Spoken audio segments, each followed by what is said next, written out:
Assalamualaikum warahmatullahi wabarakatuh. Bismillahirrahmanirrahim.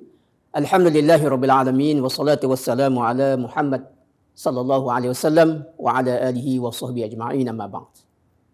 Terima kasih diucapkan kepada unit e-learning Politeknik Muazzam Shah atas inisiatif mengadakan sesi rakaman video PMP khususnya bagi unit Pengajian Islam Jabatan Pengajian Am PMS.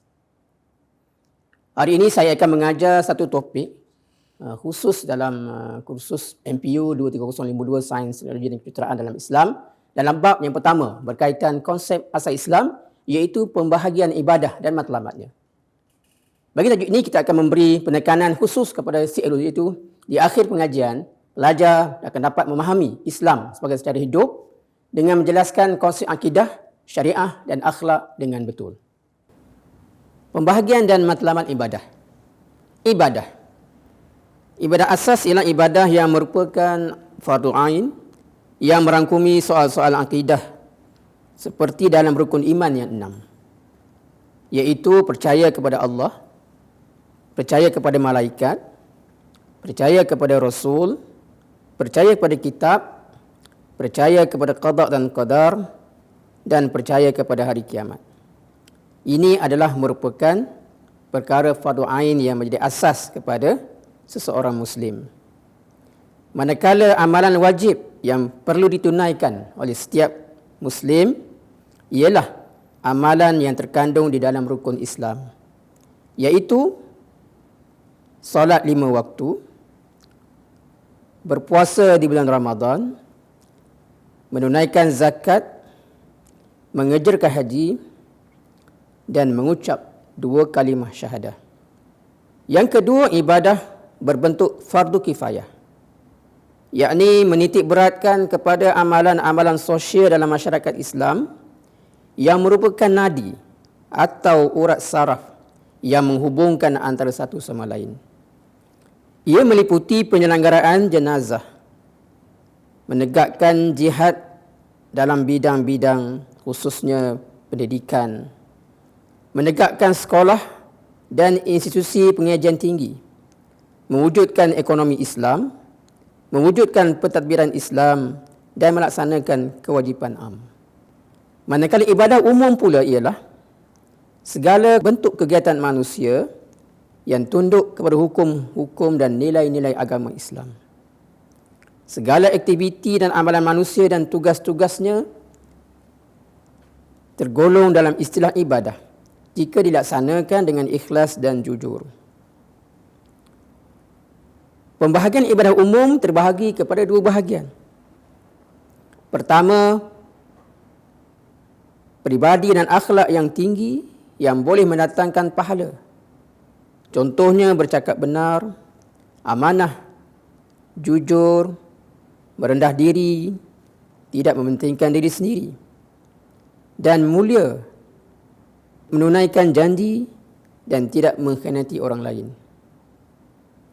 Ibadah umum dalam bentuk mengatur cara kehidupan seharian daripada keperluan peribadi sehinggalah dalam membina negara, perhubungan antarabangsa, cara melaksanakan hukum dalam perang maupun damai, semuanya ada peraturan-peraturan akhlak yang mulia daripada perspektif Islam yang boleh menjadi amalan kita dan ianya menjadi ibadah.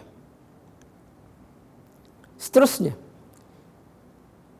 bagaimanakah sesuatu ibadah itu ataupun sesuatu amalan itu menjadi ibadah?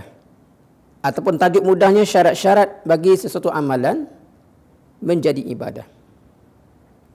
Antaranya, semua pekerjaan kita boleh jadi ibadah jika dilakukan mengikut cara-cara yang telah ditetapkan oleh Islam, yakni mengandungi perhubungan 2 hala, iaitu perhubungan kita dengan Allah dan hubungan kita dengan sesama manusia.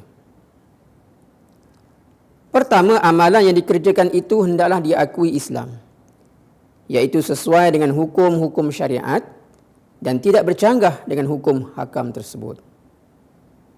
Yang kedua, amalan-amalan itu dikerjakan dengan niat yang baik dan diridai Allah.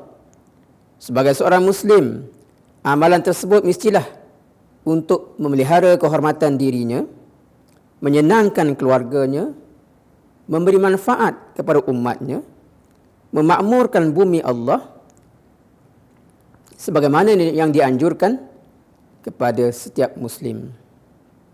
Yang ketiga, amalan itu hendaklah dibuat dengan seelok-eloknya bagi menepati kehendak hadis Nabi SAW yang bermaksud sesungguhnya Allah mewajibkan kebaikan pada tiap-tiap sesuatu. Keempat, ketika membuat kerja-kerja hendaklah sentiasa menurut hukum-hukum syariat dan mengetahui batas-batasnya. Tidak menzalimi, tidak mengkhianati, tidak menipu dan menindas serta merampas hak orang lain. Dan yang kelima, dalam mengerjakan amalan-amalan dunia ini, kita tidak mudah lalai dan cuai dari menjalankan kewajipan ibadah yang khusus seperti solat, puasa dan sebagainya.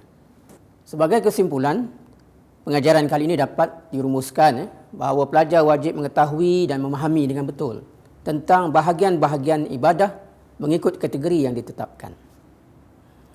Ini agar pelajar dapat membezakan antara ibadah asas, kifayah dan umum. Justru dengan memahami perbezaan ibadah tersebut, pelajar dapat mempraktikal dan menghubungkan antara sesuatu ibadah dengan ibadah yang lain selari dengan kehendak syariat Islam yang sempurna.